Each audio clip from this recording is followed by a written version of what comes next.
Non veg சமையல் சொந்தங்களுக்கு வணக்கம். இன்றைக்கி ஒரு அருமையான டேஸ்ட்டில் மசாலா தோசை எப்படி ரெடி பண்ணலாம் தான் பார்க்க போகிறோம். மசாலா தோசை நார்மலாக வீட்டில் எல்லோரும் ரெடி பண்ணுவோம். நிறைய பேருக்கு இந்த மசாலாவுக்கு உருளைக்கிழங்கு சேர்க்குறது பிடிக்காது.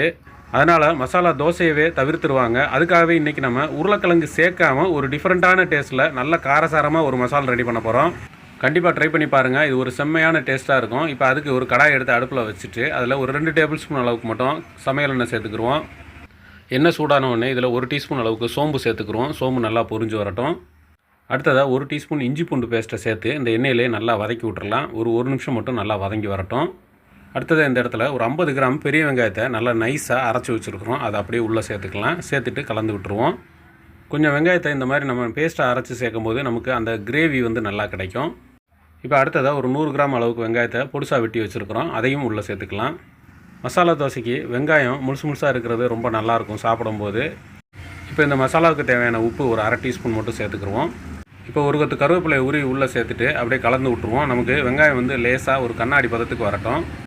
இப்போ ஒரு 3 நிமிஷத்தில் வெங்காயம் இந்தளவுக்கு நல்லா ஒரு கண்ணாடி பதத்துக்கு வந்திருக்கு. இந்த இடத்துல ஒரு 2 தக்காளியை கட் பண்ணி பொடிசாக உள்ளே சேர்த்துக்கலாம். இது கூடவே கொஞ்சமாக மல்லி இலை, கொஞ்சமாக புதினா இலை ரெண்டையுமே வெட்டி கழுவி எடுத்து வச்சுருக்குறோம். அதையும் உள்ளே சேர்த்துக்கலாம். சேர்த்துட்டு அப்படியே நல்லா கலந்து விட்ருவோம்.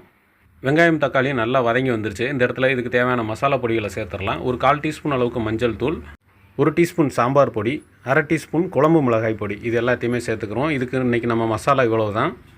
சேர்த்துட்டு நல்லா கலந்து விட்டுடலாம். இப்போ இந்த மசாலாவோடு சேர்த்து இந்த வெங்காயம் தக்காளி நல்லா சேர்ந்து வதங்கி வரட்டும்.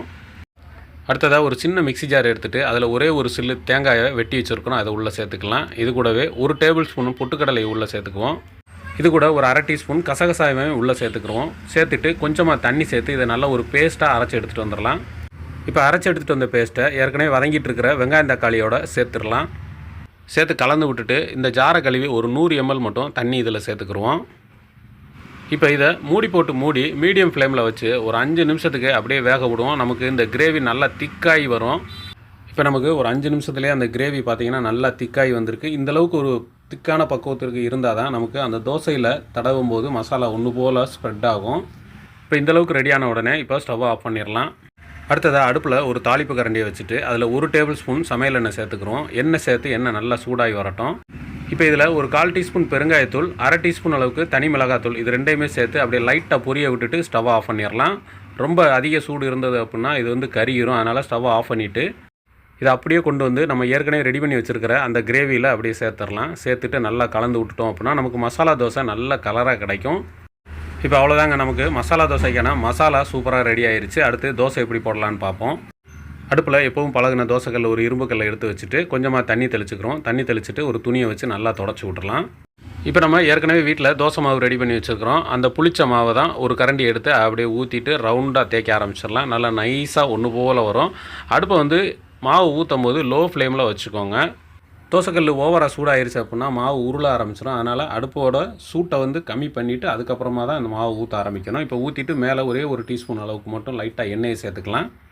இப்போ ஒரு தோசை பரட்டியை வச்சு அப்படியே மேலே திக்காக இருக்கிற அந்த மாவெல்லாம் லைட்டாக அப்படியே தேய்ச்சி விட்ருவோம். ஒன்று ஓலை ஸ்ப்ரெட் பண்ணி விட்டுட்டு நம்ம ரெடி பண்ணி வச்சுருக்கிற மசாலாவிலேருந்து ஒரு 2 டீஸ்பூன் மட்டும் எடுத்து வச்சுக்கிறோம். ஒரு தோசைக்கு இந்தளவுக்கு வச்சாலே போதுமானது, நல்லா திருப்தியாக இருக்கும்.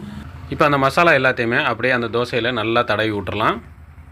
நார்மலாக இந்த மசாலா தோசை கடைகளிலும் சரி வீட்லையும் சரி உருளைக்கிழங்கு சேர்த்து பண்ணுவோம். இன்றைக்கி உருளைக்கிழங்கை தவிர்த்துட்டு மற்ற மசாலாக்களை சூப்பராக ரெடி பண்ணியிருக்கிறோம். இந்த மசாலா தோசை நமக்கு ஒன் சைடு வேக வைக்கிறது தான். அதனால் இப்போது மாவை ஊற்றிட்டு ஒரு 2 நிமிஷத்துக்கு அடுப்பை மீடியம் ஃப்ளேமில் வச்சுக்கிறோம். மொத்தமாக நமக்கு இந்த தோசை ரெடியாகிறதுக்கு ஒரு 3 நிமிஷம் ஆகும். இப்போ அவ்வளோதாங்க, இந்த மசாலா தோசை நமக்கு தயாராகிருச்சு. மசாலாவும் நல்லா ஒன்று போல் அந்த தோசையோடு சேர்ந்து வந்துருச்சு. மடித்து விட்டுட்டு அப்படியே அந்த தோசையை வெளியில் எடுத்துடலாம். இன்றைக்கி இந்த மசாலா தோசைக்கு மசாலா ரெடி பண்ணும்போது நம்ம சாம்பார் பொடி, வீட்டு மசாலா பொடியெல்லாம் சேர்த்துருக்கோம். டேஸ்ட்டு பார்த்திங்கன்னா ரொம்ப அல்டிமேட்டாக இருக்கும். கண்டிப்பாக நீங்கள் உங்கள் வீட்டில் இந்த மாதிரி ட்ரை பண்ணி பார்த்துட்டு டேஸ்ட் எப்படி இருந்துச்சுங்கிறத மறக்காமல் கமெண்ட்டில் சொல்லுங்கள். நன்றி, வணக்கம்.